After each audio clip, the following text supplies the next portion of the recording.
And welcome back, everyone. This is Radio Free Market and your host, Michael McKay, and I'm speaking with Dr. Thomas DiLorenzo, and we're talking about the myths of the Old West, that it was stateless but not lawless.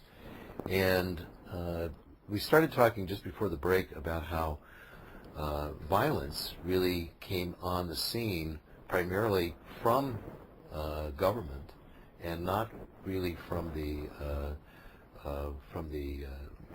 Indians and settlers themselves, but that the Indians actually, even though there was some violence at all times on a marginal level, but that the Indians really hated the standing army concept, but they seemed to be more okay that the early U.S. settlers formed militias.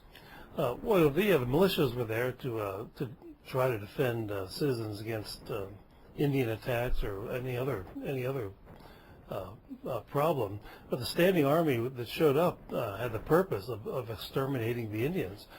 Just 2 months after the end of the Civil War, after Robert E. Lee surrendered in April of 1865, and by July of 1865, General Sherman himself was put in charge of the military district of the Missouri, which is all land west of the Mississippi, and his job was to eradicate the Indians. And so for the first time, we had a large standing army in the West, barely 2 months after the end of the Civil War, with the purpose of waging a war of extermination against the Plains Indians. This is very interesting on another level.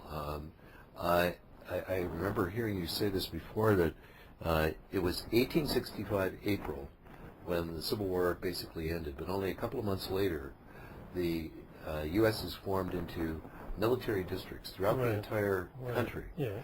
In other words, the Union continued the war concept in terms of the management of the country. Sure. So the South was under military dictatorship for 10 years after the war, and then the same army, all the same generals, Grant, Sherman, Sheridan, Custer, just moved ahead and went and started murdering Indians. They ended up killing about 45,000 of the Plains Indians, women and children included, according to one recent book, a scholarly book that's based mostly on government military records on there. And so, what time frame was that over? That was 1865 to 1890. So about 25 years they About 25 years. A year before he died in 1890, General Sherman wrote a letter to his son bemoaning the fact that his armies did not kill every last Indian in North America. And of course, Sheridan and Sherman were known for the slogan, "The only good Indian is a dead Indian." Amazing. So when did the Congress actually decide to stop the peace treaties with the Indians? Well, in 1867, they actually passed a law saying there would be no more treaties. And so for all of American history up to that point, there was mostly trading with the Indians, although there was also some raiding or conflict or war with Indians. But as of that period, 1867, there would be no more peaceful relations with the Plains Indians.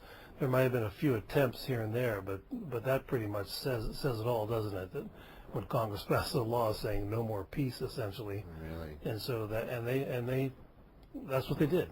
There was perpetual warfare against the Plains Indians. Even some of the Indians who wanted peace and wanted to live peacefully were not allowed to.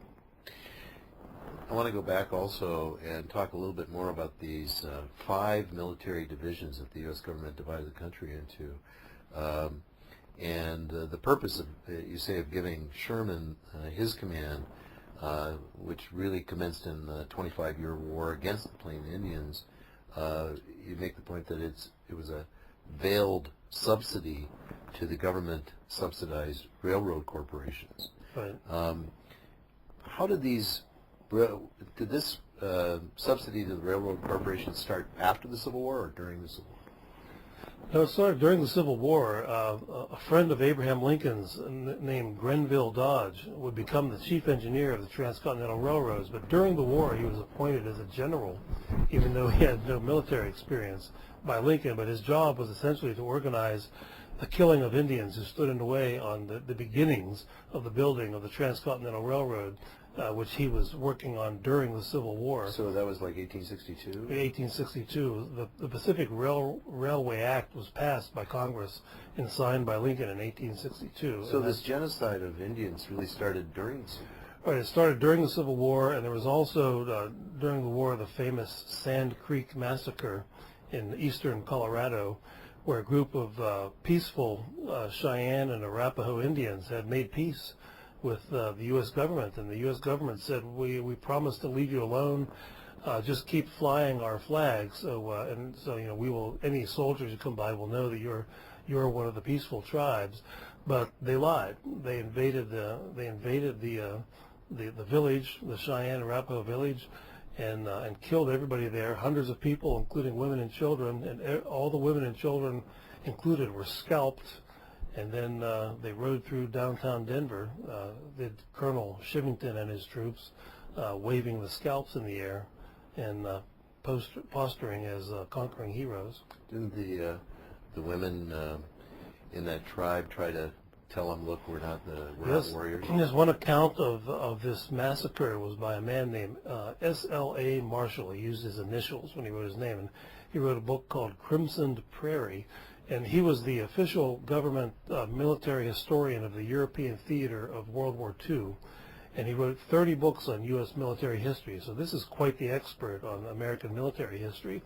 And he wrote about how during this particular battle, the Sand Creek Massacre, which wasn't really a battle, the squaws, the Indian women, came out of their teepees to identify themselves, to let the soldiers know that they were women, but it didn't matter. They were all killed and scalped anyway.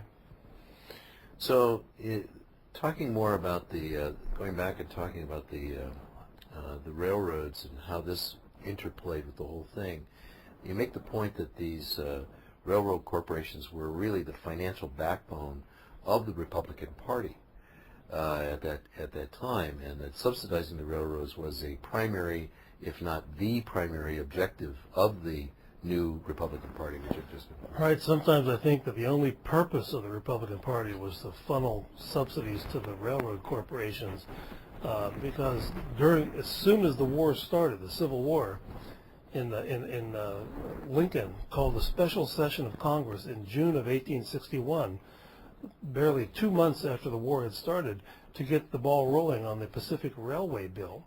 And so here's a war being fought. Washington, D.C. itself is being threatened by the Confederate Army, and what's Lincoln's priority? It's building a railroad from Iowa to California. And so that tells you about his priorities. And of course he appointed Grenville Dodge to commence the killing of the Indians during the war. And then of course Lincoln was a general counsel, a counsel for the Illinois Central and many other railroads in the Midwest during his time as a lawyer. And they were the major financial backbone of the Republican Party. These are some of the biggest corporations in the world at the time, companies like the Illinois Central and the New York Central.